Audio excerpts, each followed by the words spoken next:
We've made some progress over the last 48 hours working with our partners in the Gulf region on an outline that could ultimately, if it succeeds, leave us not just with a completely open straits, and I mean open straits without tolls, and with addressing some of the key things that underpin what has been Iran's nuclear weapons ambitions in the past. Suspense builds over a potential deal over the Strait of Hormuz, with senior U.S. officials saying Washington and Tehran are close to agreement to reopen the strait. But signals from Iran sound much more cautious. Live from Sydney, I'm Paul Allen. This is Insight, where we dive deeper into the stories that matter with crucial context and sharp analysis. Well, oil slides as the US and Iran edge closer to a deal. A full reopening of the Strait of Hormuz would be a relief for energy importers across Asia, including China, Japan, South Korea and India. However, it is a fragile path to peace, with the US holding its blockade despite touting deal progress.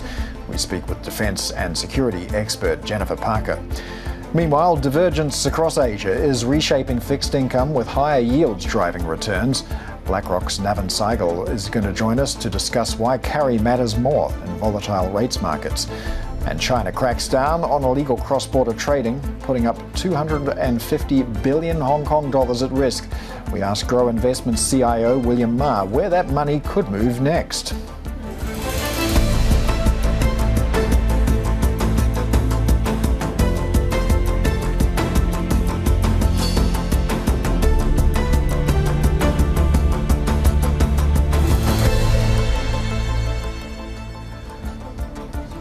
Senior officials in Washington say the US and Iran are closing in on a deal that would reopen the Strait of Hormuz, but it might take several days for both sides to get final approval. In Truth Social posts, President Trump says the US won't rush into a deal and reiterates that Tehran will not be allowed to have a nuclear weapon. For more, we're joined by Bloomberg East Asia government editor John Herskovits. So, John, what are some of what we're hearing in terms of the latest on this proposal, and how close are we to a deal? Sure, it seems that they're closer to an interim deal than they have been previously, but we've been down this road before and no deal has been reached yet. But markets have seen this as a positive sign. We've seen a fall in oil prices. The terms of this are along the lines of what we've seen before. We're looking at an extension of the ceasefire by 60 days. The U.S. says that Iran needs to get rid of its nuclear program, turn over its highly enriched uranium, and open up the Strait of Hormuz. Iran is calling for sanctions relief. It has previously asked for reparations from this. So a lot of the things that we've seen in previous agreements are still there. The main driver is opening of the Strait of Hormuz, relinquishing of the nuclear program, and where the money goes. If there'll be sanctions relief, if there'll be tolls on the Strait of Hormuz, if those tolls will be removed completely. Those are the elements of the deal that have to be worked out. So that's where we stand. We'll see if this one's closer than before. Markets are seeing it as a positive sign so far. So markets are seeing this as a positive sign. How about on the political side? What's the reaction been in Washington and other countries? Sure. It's kind of interesting to see how this has played out. Some of the Iran hawks in Washington don't like what they're seeing. They want things stronger. They don't trust Iran to reopen the strait. They're worried about Iran backtracking when it comes to its nuclear program. And they just don't see what's in this interim deal as in the best interest. Israel has been pushing much harder. They really want to see the complete dismantlement of Iran's nuclear program, that it never has a nuclear weapon. And we're also seeing some push from states in the Gulf. UAE and others are telling Trump they don't want to see this war resume. They were hit. Their oil infrastructure was hit. Their economies were hit. They don't want to see a return to fighting, and they're really pushing for a deal. So lots of different forces back and forth with this one. How about on the Iran side? What's the reaction been there? Sure. Iran has always been cautious on this. They've had their demands. They're seeking far more. And there's also an element of distrust of what the U.S. is proposing. So, you know, they're showing signs that there's an interest in the deal, but there's also this measure of skepticism about whether the U.S. would follow through on this, and if the U.S. will actually negotiate some of these key sticking points, like tariff relief. Sanctions relief. Sanctions relief. So, yeah, Iran is a little bit putting some distance between. It's not as actively showing its interest in the deal as the U.S. and others are. All right, that's Bloomberg East Asia government editor John Herskovitz there. Well, our next guest spent 20 years in senior roles across Australia's Defence Department. Her research work now focuses on defence policy, military strategy and maritime security. Jennifer Parker is an adjunct fellow at UNSW Canberra. Jennifer, thanks so much for joining us today. And John was outlining some of what we know there about this potential deal between the US and Iran to get the Strait of Hormuz open. Although, as John said, we've seen plenty of false dawns before. Is there any reason to think that this time it's different? Well, look, I think there's some reason to think that this time it's different. The reason I would say that is that we have seen a number of statements from the US in the last 48 hours, but a number of different positions within the US administration, from the president to Marco Rubio. We've also seen statements, at least to their state-sponsored news outlets in Iran, indicating that they are inching towards a deal as well, although those statements seem to be a little bit different. And we've seen a number of European leaders come out and talk about this. So that does seem different to previous times in the last 3 months when we've appeared to be here before. That does not mean, of course, that we are going to see a deal. And as the previous guest mentioned, this deal looks much more like an interim deal, so an extension of the ceasefire for 60 days, the opening up of the Strait of Hormuz, hopefully without any conditions, but there's differing reporting on that. Some financial relief for Iran and a cessation of the US naval blockade on Iran. Beyond that, it sounds like they are potentially parking some of the hardest parts of the agreement, which is the nuclear elements, the whole reason we are here in the first place. Jennifer, can I just interrupt you for a moment? I'm sorry, we'll come back to your point, but we're just seeing live pictures of Marco Rubio addressing the media in Delhi. Let's have a listen in briefly. Every chance to succeed before we explore the alternatives. What's the holdup right now? Is there something that needs to be done? It's just a response. I mean, when you get down to some of these things, you got to hear back, and it takes the Iranian system a little while longer to get back. Look, the president's not going to make a bad deal. He's just not. This issue, no one has done more, and no one has been more serious about the threat of a nuclear Iran than President Trump has been. And so I'm very confident, and we should all be very confident, that we're either going to have a good agreement or we're going to have to deal with it another way. We'd prefer to have a good agreement. What about Lebanon? Is Lebanon going to be part of a deal? Well, Lebanon we're working on separately. With Lebanon, we are engaged now. We have a 45-day ceasefire. We've had weekly meetings now and ongoing daily engagements between the government of Lebanon and Israel. The problem is not Lebanon and Israel. The problem is Hezbollah. Just last night, Hezbollah put out a statement calling for the overthrow of the Lebanese government. And it just reminds you of who you're dealing with here. By the way, an Iranian proxy, 100% Iranian proxy. And as long as Lebanon exists with armaments, as long as an armed Hezbollah exists, it's going to be hard to achieve peace in Lebanon because they're victimizing the people of Lebanon. They're not just attacking Israel. They are victimizing the people of Lebanon, who are paying a tremendous price because of Hezbollah. And so but we're working that track with the Lebanese government and the Israeli government, and we've made some good progress there. An extended ceasefire, a path forward. We're going to continue to work on that. Hezbollah is a terrorist group. What can I tell you? Well, would there be an understanding that Israel wouldn't strike Lebanon as part of the... Well, Israel always has a right to protect itself.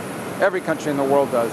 And so if Hezbollah is going to launch missiles or launches missiles at them, Israel has every right to respond to that or to prevent that from happening. That's always been understood. It's been understood during the ceasefire, and now in Lebanon, and it'll be understood beyond that. What did you make of the question you got yesterday on racist comments about... I don't know who he was talking about, but I assumed that he was talking about like people posting stuff online. I don't even know. Some of those could be a troll, it could be a bot. I don't know. So that's why I asked him specifically, can you tell me what you're talking about and who you're talking about? He didn't have a specific example. But the bottom line is that in the modern era, you go online and there are people saying all kinds of crazy stuff online. I don't even know if they're real people or who they are. So, but I didn't know where he was coming from. I think there's something that was reposted by the president where he was talking about India being quote-unquote. Well, I gave him a chance to tell me that. That's not what he said. The president loves India. He said it last night. Were you guys there when he called in for the event last night, the 250? The president's a big fan of India, a big fan of Prime Minister Modi. I wouldn't be here if the president didn't want me to be here. He cares. He wouldn't have sent someone like Sergio to be our ambassador, someone who's very close to the president.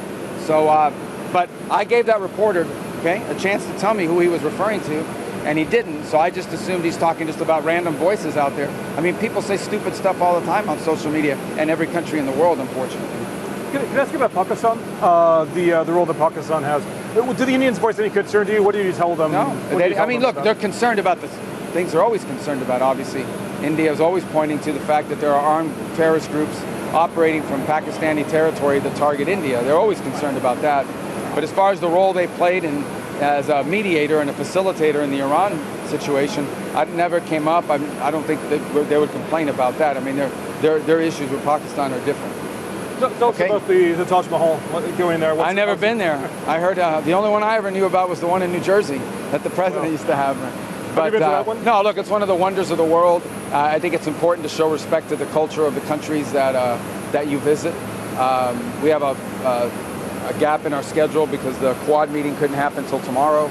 So it was a good opportunity to see some of the cultural sites here and pay respect to this country. And there's so much to see here, and so it's such a big country with a lot of diversity and a tremendous history. So it'll be a good opportunity to see something that is iconic for the country. Okay? Thanks very much. All right, guys. Are you guys going to that or no? Apparently it's closed press. If you want to take us. Well, I don't think they let us have press coverage there, right? But they can see it. Have you guys ever seen it? I've been before. Oh, you have? All right, so you're... I just don't think they want us doing press coverage, that's all. So, but that's not my rules. We don't, it's not up to us. But, any event. How was the food? The what? The food last night? I didn't, at the 250 birthday thing? I ate a little bit, but not a lot. Because it really wasn't a dinner. It was a big party. It was fun. Did you see the village people? Did you get to watch it? I wasn't there a lot. They were good. They did a good job. The whole thing was great. The Navy band was great. People had a lot of fun. We had a lot of ambassadors there. We had a lot of our regional ambassadors from countries in the region that came in for the 250. So obviously not every 250 celebration around the world is going to have that scale of magnitude, but it's the most populous country in the world, so we had to do it big. Can I ask you one broad question? This is your first trip to India, and I think it was your first trip to China as well. You must have lots of going through your head on perspectives of the two biggest countries in the world by population. Do you have any ideas, like comparison, how you felt in China, how you felt here? Well, they're different countries, obviously, but India is a big country. I mean, it's the most populous country in the world. It's a democracy. It's a strong strategic ally of the United States. China has the second largest economy in the world. The United States has to deal with both of these countries, but clearly our alliance with India is something that we're highlighting here today. So you always learn something when you go on these trips. But these are two countries I had paid a lot of attention to even during my time in the Senate for obvious reasons. They're big, important countries. All right, let's fly. Thanks very much. Thanks.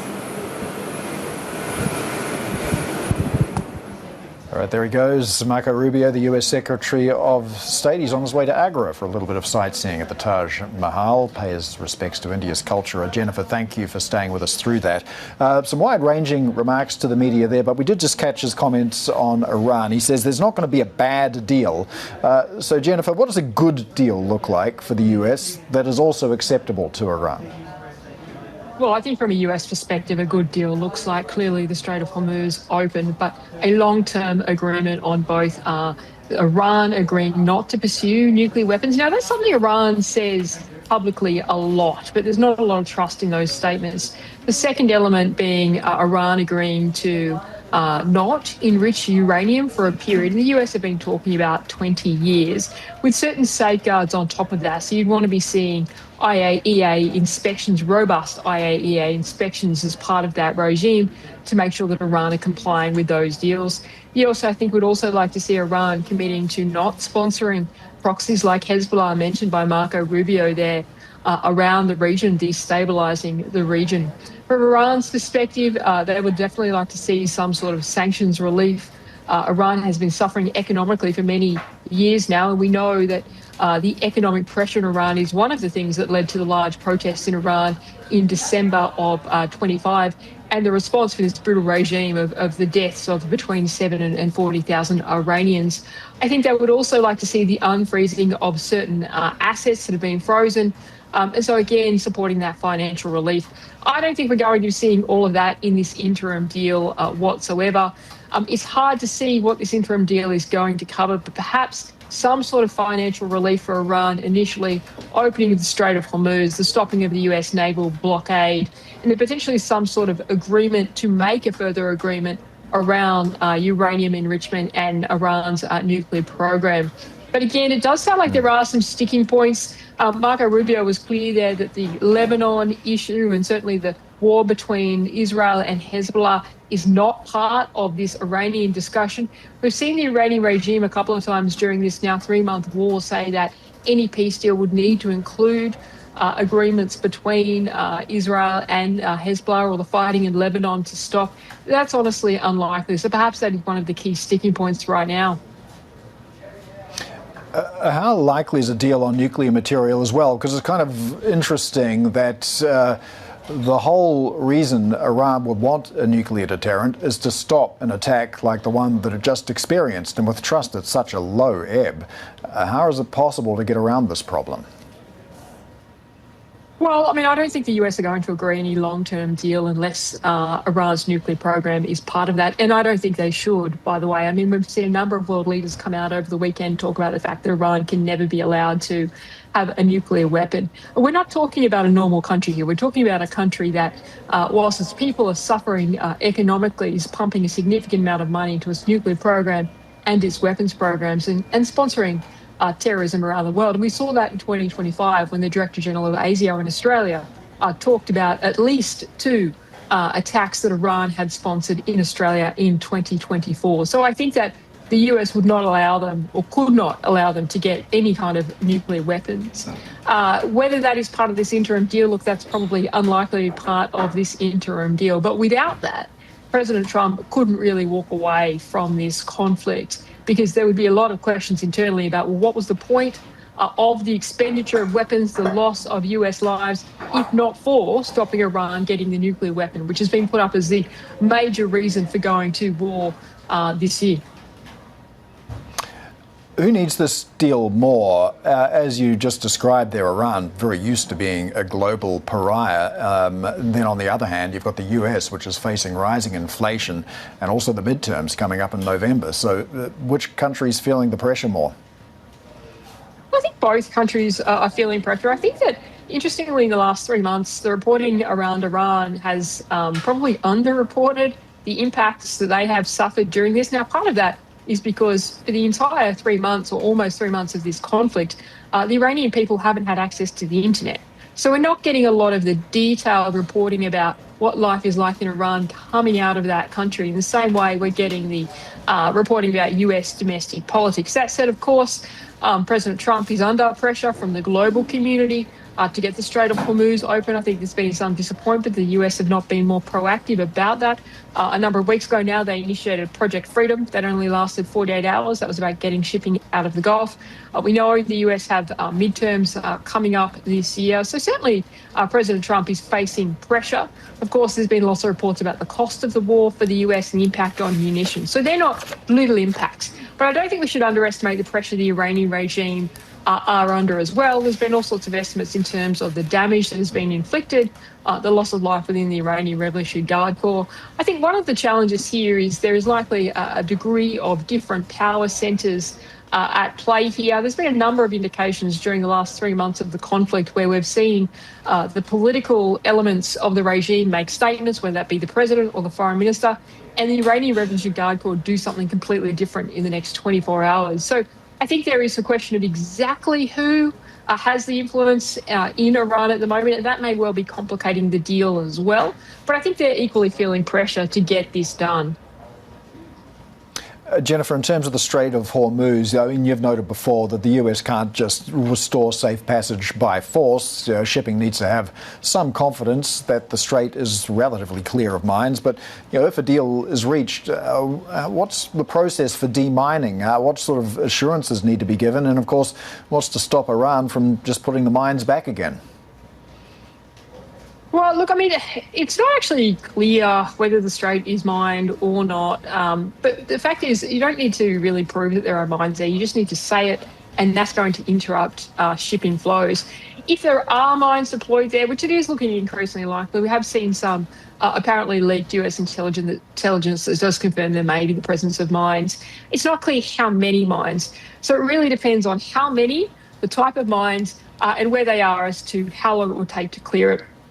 We have seen a number of countries pre-positioning mine clearance capabilities from Italy to the UK. So clearly that's going to be a significant effort. That's not a short-term effort. That could be weeks, that could be months. It really depends on how many and where they are. But clearly the US thinks that there are safe passage routes around that. During Project Freedom, a couple of weeks ago, they were encouraging ships to hug the coast of Oman to go in and out of the strait. Now, only a couple of ships came out doing that, but clearly that's where the US thinks there is safe water to do so, and that area isn't mined. So I think that, yes, mine clearance efforts are going to be a significant issue after this, but I don't think that will impede traffic coming in and out. It'll just change the way traffic normally goes in and out and the route that they take. And to be honest, I would be encouraging shipping to hug the Omanian coast going in and out, even once Iran has agreed to stop attacking shipping. I'm not sure how much weight you'll be able to put on those statements from Iran. It'll only be time will tell once a peace deal is agreed, as opposed to whether the Iranian Revolutionary Guard Corps in the Strait is actually going to stick to what's been agreed by the politicians. All right, Jennifer, thanks so much for your time today. Jennifer Parker there, Adjunct Fellow at UNSW Canberra. And we just heard from Marco Rubio giving some brief comments to the press there at New Delhi. He said that the deal is still a work in progress with Iran. He says we are going to give diplomacy every chance to succeed and that there is no bad deal. There won't be no rush to a bad deal. Well, Indonesia says the global markets and major trading partners can expect updates on new commodity export policies within weeks. President Prabowo Subianto last week announced the government would take direct control of the exports of some of Indonesia's most important commodities. As Vice Trade Minister told us, the government continues to work on the legal and structural rollout of its new centralised export agency. This export body is aimed to, again, protect our national interests.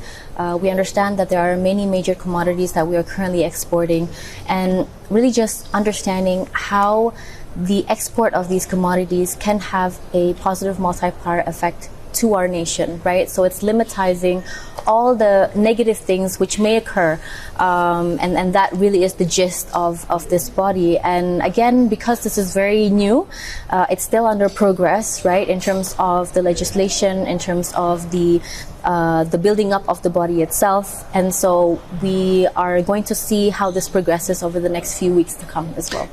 It's quite a daunting task, isn't it? All of a sudden, overnight, we're hearing that a new agency under the Sovereign Wealth Fund of Danantara is going to be now mandating all that data to come into their data banks, and then they're going to also try and get a hold of pricing, right? Because again, you're the biggest exporter of palm oil, and you're having others set the pricing. That is the concern, obviously. But how daunting of a task is this? Well, I think in many ways it will require a lot of collaboration.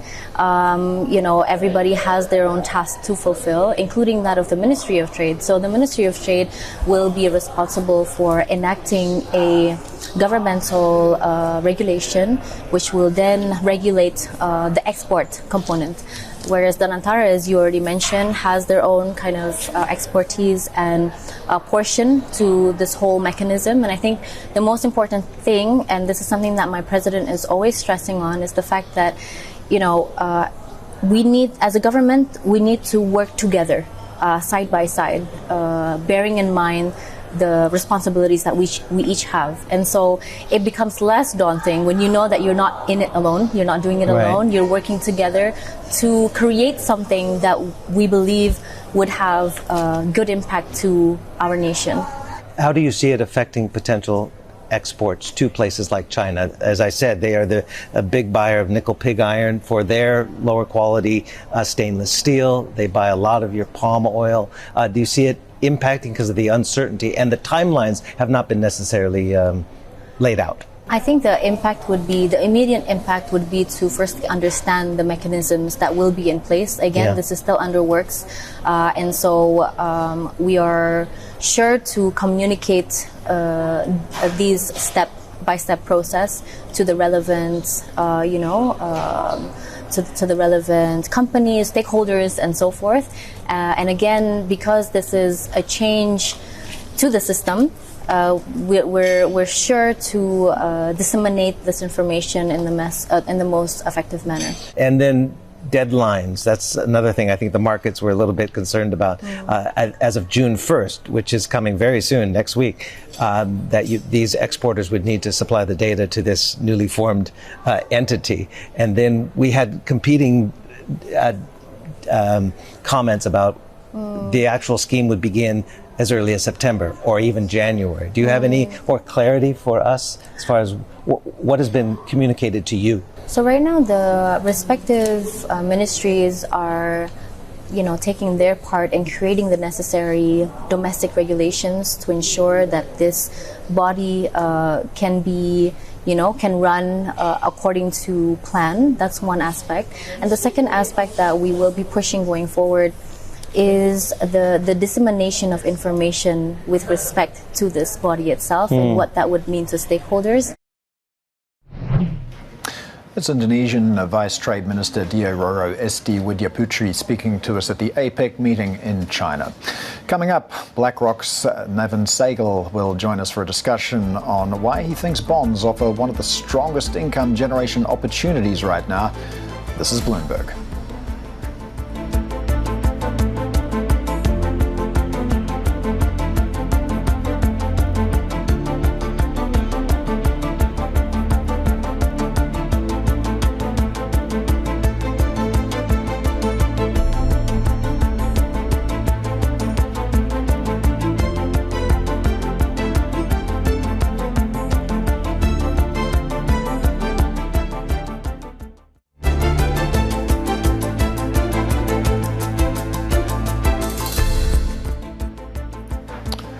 Welcome back. You're watching Insight. Let's take a quick look at where markets stand. Global stocks climbing to a near record high. Of course, crude oil falling after officials signaled the US was near a deal with Iran to reopen the Strait of Hormuz and restore oil flows. Inflation readings from several major economies will be in focus for investors this week. Tokyo CPI expected to remain steady, putting the Bank of Japan in a difficult position as it weighs another rate hike or its next rate hike. Economists expect the RBNZ, though, to hold its cash rate at 2.25% on Wednesday, with investors watching prospects for a move in July. Now, the Fed's favoured top-line inflation gauge is due out on Thursday. The PCI price index is likely to remain hot, with a mix of higher fuel and memory chip prices in play. Meanwhile, the Bank of Korea will be holding its first meeting on Thursday under its new governor, Shin Hyung-song. A hold is expected, with investors watching for signals of growing concern over inflation risks. All right, speaking of inflation risks, let's get more on markets with Navin Saigal, head of global fixed income for Asia Pacific at BlackRock. Navin, thank you so much for joining us. I just want to start with the movement that we've seen around the US-Iran potentially reaching a deal to reopen the Strait of Hormuz today. Look, you're noting the importance of carry playing a more central role when it comes to fixed income. With the US dollar softening a little, with the potential of the reopening of the Strait of Hormuz, how is this informing your decision-making at the moment? Yeah, it's a great question, Paul, and thank you for having me on the show. I think the moves that we're seeing in light of the recent news over the weekend just suggest how stretched market expectations had become. I'd expect, if the good news continues to play out, that the moves, the rebound in bond yields, stronger yields, tighter yields, will continue as we have priced in many hikes in many countries. And I think that with the policy trade-offs that policymakers will need to take in order to, give those hikes, those trade-offs have become quite large, and I think we've got a unique opportunity to buy into these yields, create a high-income portfolio with not a lot of volatility into an environment where we could be potentially getting better news, and this environment, this opportunity may not be around forever. So we've got a rising 30-year yield at the moment. It briefly touched 5.2% last week before pulling back. The 2-year also climbing as well. Do you have a sense that maybe the bond market is starting to pressure the US into a resolution of this crisis with Iran, much like it did with the Liberation Day tariffs? I think that's certainly possible. The range of possible outcomes is extremely wide. And the long end, as you highlighted, tends to be one of the most volatile parts of the yield curve. That's why, in our opinion, we think that the opportunity that's presented to us is you don't have to take that much volatility in your portfolio. You don't have to bet on the long end rallying or outcome at the long end. You can actually orient your portfolio around the front end, earn quite decent income, quite a high income, and wait out the uncertainty while carrying, call it 6 to 7%, at an income of 6 to 7%, that's pretty good. It's about 3% above inflation, while waiting for some certainty around a resolution, whether it be Iran, tech capex, the AI story, employment. There's a bunch of uncertainties, and we think the 3 to 5 year part of the curve offers much better convexity than the 30-year part, for example. Yeah, interesting time for Kevin Walsh to be taking over as Fed chair as well. I mean, he was appointed by President Trump, no doubt, in the hope that this would be a new dovish era. Where do you place the odds of his first move to be presiding over a rate increase? Well, if you force me to make a decision between a hike and a cut, I think there are sufficient factors to justify a cut, actually. And that's where I think the biggest mispricing is relative to market expectations. The market's expecting a hike. I think some of the tailwinds in the US economy certainly suggest a strong economy. There's AI capex. But at the same time, that capex is oriented around labor substitution. So I think in a forward horizon, there is going to be some pressure on the labor market that could suggest either doing nothing or a cut. Now, why do I say doing nothing? In the absence of any certainty around whether the economy is strengthening or weakening on a, say, 1-year horizon, the safest thing to do might be to do nothing. And I don't think that's crazy. For the first couple of meetings, for Kevin Walsh to sit back, wait for the data to come in, and make a more informed decision about which way to go. If we move over to your territory, Asia Pacific, I mean, you've spoken before about this idea of desynchronization. We have inflation pressures in the US on the one hand, some disinflationary pressures in parts of Asia as well due to excess manufacturing capacity.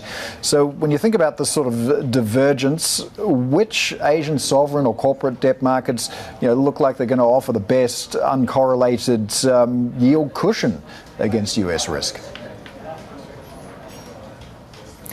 Look, right at this moment, almost all countries and all assets have become highly correlated with oil. So I think even in Asia Pacific, while we do think the desynchronization story is real and the longer term story, that's the right thing to focus on. It stems from policy divergence, easy fiscal policy in the US, more conservative in Asia, trade policy, tariff policy that has driven a wedge between the economies on either side of the Pacific, creating an inflationary backdrop in the US, but a deflationary backdrop in Asia. I think all that is real, and we are getting a very good entry into Asian yields. But for the time being right now, most Asian bonds have become correlated with oil, and again, that's providing quite a good entry right now to buy into Asian yields. The best stories I can think of right now are where the market is pricing an excessive degree of hikes into the forward yield curves of certain sovereign bonds. The places that have been hit hardest, the biggest net oil importers, those have been hit the hardest by the Middle East crisis and the oil shock. But those bond curves have also, the market has responded by pricing those yields to quite extreme levels. I'd call out India, Philippines, Indonesia to some extent, Australia to some extent, as having a lot of hikes priced in. In fact, I would say that mix of countries, including Korea to some extent, are pricing in hiking cycles that take the policy rate to new highs above the prior cycle's high. Now, when those kinds of extremes are embedded in market pricing, I think you get some valuation support that you can use to start accumulating the bonds of these countries, even without that much certainty, on the crisis front. And of course, if we do get certainty in the Middle East, that's just a tailwind for this trade. What's the pricing of hikes like, though, when it comes to Japan? Because my real question is, do you feel like the window for the BOJ tightening is either closing very rapidly or may have even closed? It's a great question, and I think Japan is just another example of how diverse and how much differentiation, how much diversity you can get just within APEC in terms of a bond portfolio. So the Japanese yield curve obviously is much steeper than the other yield curves. Japan is coming from a place of not having gone through a proper hiking cycle when most of the other countries I mentioned did. So the Japanese front end is very low, and I think for Japan, the next move is probably rightly a hike. It helps to solve a number of problems or address a number of problems, including a weak currency and inflation that's above the BOJ's target. So while I think that in most of the rest of APEC ex-Japan, the right place to be is probably the belly to the longer end of the curve, for Japan, I think being short the front end and buying the extreme long end it has better convexity or better risk reward. So the flattener trade is where we're in Japan. All right, Navin Saigal, head of global fixed income for Asia Pacific at BlackRock. Thanks so much for your insight today. Well, US Secretary of State Marco Rubio has invited Indian Prime Minister Narendra Modi to visit the White House. Rubio is on a 4-day visit to India aimed at improving bilateral ties. Tomorrow, he's also going to join talks with the Quad, a strategic grouping that includes Japan and Australia. Let's get more on this now from New Delhi with our government reporter, Sudhi Ranjan Sen. So, Sudhi, what are the main takeaways so far from Secretary Rubio's visit? So to begin with, there was this drift in the relationship that we have seen over the last 1 year at least. Because of India kind of sensing that the United States is not too keen. The trade deal was going through rounds and rounds of negotiations. The final negotiations are still going on.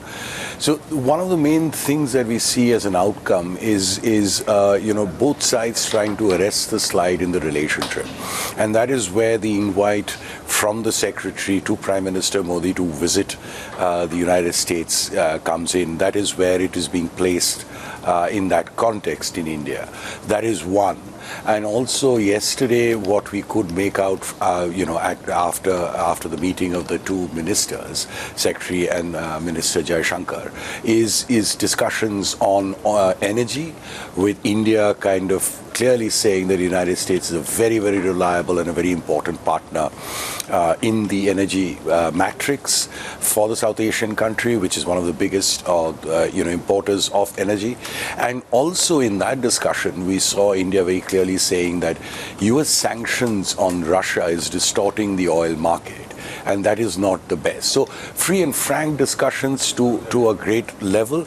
But what Indians, what we understand is that India will, despite the invite, despite the bonhomie that we saw, India is going to watch out very carefully as to what actions the United States takes.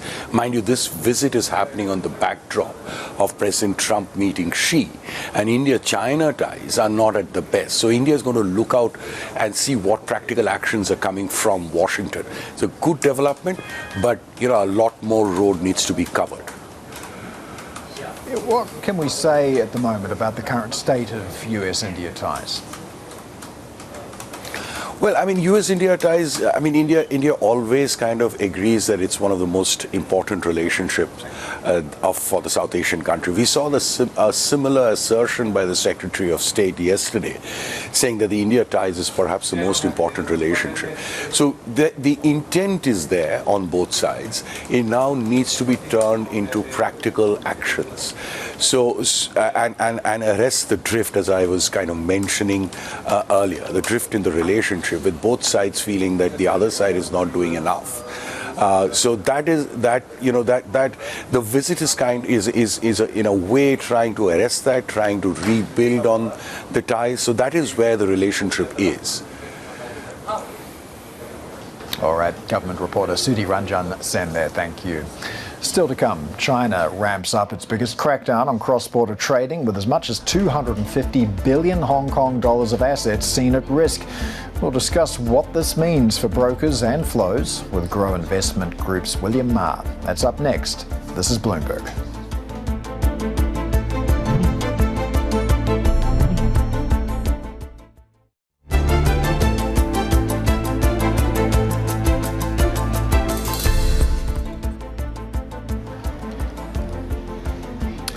Right, let's take a look at Indian markets due to open in the next few seconds. Risk on. Markets are really liking this potentially positive news that the US and Iran edging closer to a deal to reopen the Strait of Hormuz. We heard from Marco Rubio a moment ago, though, saying, look, there's not going to be a bad deal, so certainly no rush to get this done. And we've seen false storms before, but the market very enthusiastic about what it's hearing. We're risk on across the Asia Pacific, India no different, and we're seeing some of those oil refiners and oil marketing companies having a particularly good start this Monday. This is after, of course, India raised diesel and gas prices for the fourth time this month. Well, China has launched a campaign against illegal cross-border trading to stem capital outflows. Regulators plan to penalise brokerages, Futu Holdings, Tiger Brokers and Longbridge Securities for operating on the mainland without a licence. The impact could be significant, with CITIC Securities estimating between 200 billion and 250 billion of Hong Kong dollars worth of assets to be at risk. Managing editor for Asia Equities, Lianting Tu, joins us now with more on this. So, Lianting, what possibly triggered such an aggressive regulatory move? Yeah, morning, Paul. It was a very big shock late Friday to investors. It's not very clear what really triggered this, but it's reasonable to believe that the crackdown is linked to the big amount of capital outflows that we saw over the last year. About 1 trillion of so-called hot money was estimated to have left China in 2025, according to Bloomberg Intelligence. And that is the biggest annual outflow since data began in 2006. In the meantime, the Chinese government has also been intensifying a drive to get citizens to pay taxes on offshore income. Some folks have already been contacted by officials to pay taxes on gains, including those from overseas stock trading. So that could have played a role as well. So how are investors taking this? Mainland stock reactions look pretty muted, but Hong Kong's closed today. What can we expect to see tomorrow when the market reopens? Yeah, most likely Hong Kong is going to see a negative session tomorrow, but we probably won't see any panic selling. CITIC Securities, as you mentioned, estimated mainland retail holding in Hong Kong stocks is about $30 billion. And that's not a small number, but CITIC cautioned that the figure does not completely translate to potential selling for Hong Kong stocks, and that the market fallout is likely to be manageable. That is because the affected assets are spread across different products, and any equity selling would probably, be spread or be gradual during the 2-year period. So, there's sort of a lot of a long time period to digest the news, I suppose, for investors. Plus, there are still many questions about how regulators will execute this. For example, whether mainland investors' offshore stock holdings will need to be liquidated in 2 years, or are they merely restrained from trading offshore stocks while they are in mainland China. We've also heard from market participants that they saw clients starting to shift their trading of offshore stocks to banks such as Bank of China Hong Kong branch, or HSBC, where such trading activity is still allowed. So we don't know how long that's going to last, but what we can see is people are really looking for other ways to go around it without having to liquidate their stocks. All right, Managing Editor for Asia Equities, Lian Ting Tu. Still many more questions there, so let's unpack a few. We'll get more on the impact of this on Hong Kong and mainland stocks. William Ma, CIO at Grow Investment Group, joins us. William, I want to get to some of those unanswered what-if questions in a moment, but first of all, are you surprised by this sudden crackdown, or was it always going to happen one day? Well, actually, it's not a total surprise to the market, participant. If you recall, the first so-called rules and announcement was back in 2022, in which I think the government has made it very clear. But what really surprised is, it takes 3 years to make the formal announcement and then the penalty. So as such, I don't think there is a huge impact to the market at this moment, given the time horizon is about 2 years. But to be honest, to the brokers, they got penalty, the earnings definitely will be impacted. So to the broker, the impact is higher, but to the market, I don't expect, big correction in the next few days. Yeah, well, Lian Ting also referenced some of the Bloomberg research that we've done. A record 1.04 trillion in hot money leaking out of China last year. Does this crackdown have a whiff of panic about it from regulators? Well, I think it's not just from the regulator perspective. It's about there are push factor and pull factor. Actually, if you look at the turnover in the China A-share market, it has been increasing. I think part of the reason is because of the lower rate environment in the China market starting last year.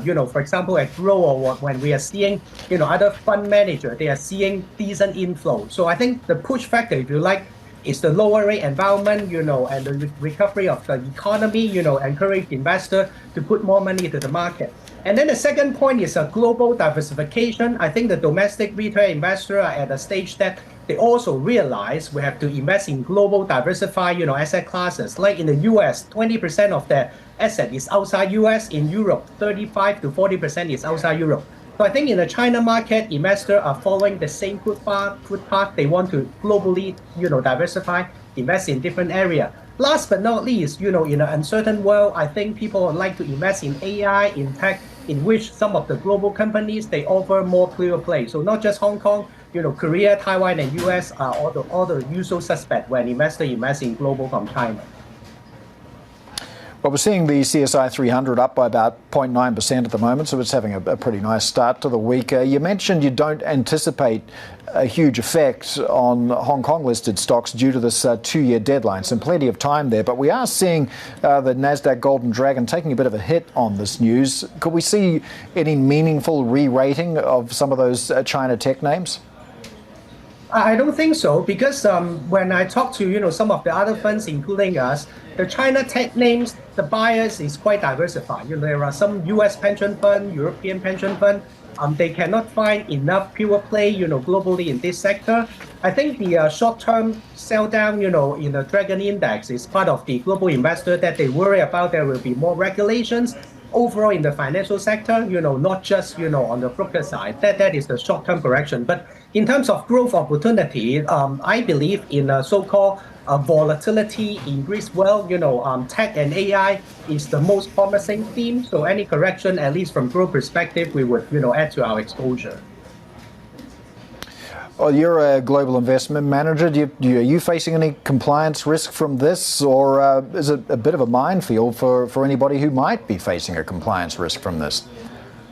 I think the compliance risk is mostly for the brokers, themselves who are trying to operate in China and then trying to do China-related business. But again, I don't think this is a new rule, from the Chinese government. So that will impact, some of the companies that is doing business in China. But even for firms like Futu and other firms, if you look at the announcement, the revenue and net income and percentage of client from them in China is mid-teens, to 10%. So I believe, from a sell-down perspective, 20 to 30% sell down of the stock is a little bit stretched, from my perspective, given they are expanding. And at the end of the day, I believe, in a low rate environment in China, investors want to invest. So I think there are also other channels that is potentially positive for the Hong Kong market.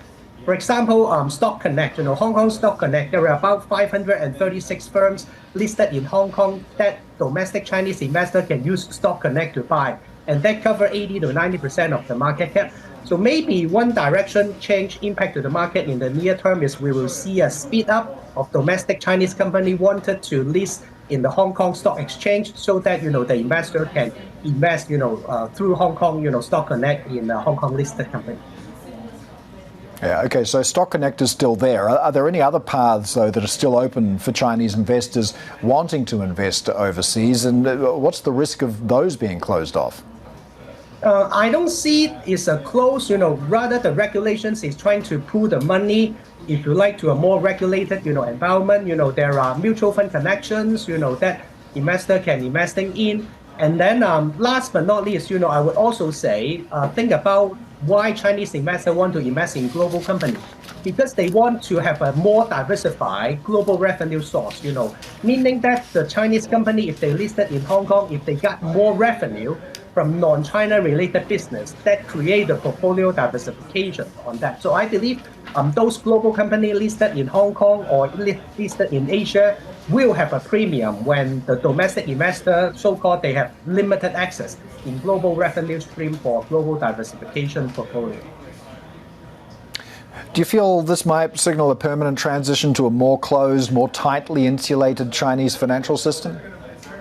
I tend not to, think about that way, because if you look at what the, Hong Kong Stock Exchange, Hong Kong government and the Greater Bay Area has been doing, I do see policy trying to encourage, the cross-border, activity. But again, it has to be a more regulated environment, more clear. To be honest, as a market participant, I welcome the more clearer, regulations so that, people can do business that way. I believe the mutual fund connection could be a big thing. If you look back in history, to be honest, it's quite unhealthy at certain times when some of the China ETF, listed in China, investing in, S&P and 500 and NASDAQ, they're trading at 40% premium. No one should pay 40% premium in buying an ETF globally. So there is demand. That's why I think the regulations coming in to promote the Hong Kong Stock Connect, the Mutual Fund Connect, and then the Greater Bay Area wealth management market.